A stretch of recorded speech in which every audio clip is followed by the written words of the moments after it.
పరలోక పౌరులకు ఉన్నప్పుడు ఏదైనా త్యాగం చేసేవారుగా ఉండాలి, ఏదైనా బలి అర్పించేటట్టు ఉండాలి, ఏదైనా ప్రభు కోసం మనల్ని మనం త్యాగం చేసుకునేటట్టు ఉండాలి.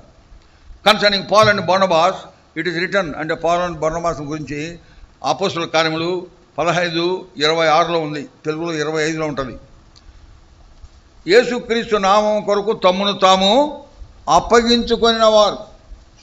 ఎప్పుడైతే నువ్వు పరలోక సంబంధిగా పరలోక పౌరుడుగా ఉంటావో, ఆ ఎత్తైన పర్వత శిఖరం యొక్క ఆత్మీయ అనుభవంలో నువ్వు జీవిస్తావో, అప్పుడు నీకేమీ ఇష్టం ఉండదు. ఈ లోకంలో ఏదైనా కానీ తెగించగలుగుతావు.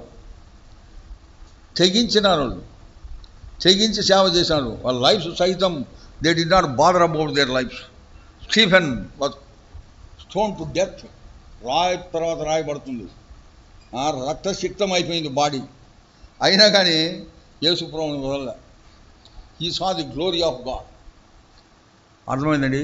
అత్యున్నతమైన పరిస్థితిలో నువ్వు ఏదైనా త్యాగం చేయడానికి తయారు చేస్తావు. అబ్రహాం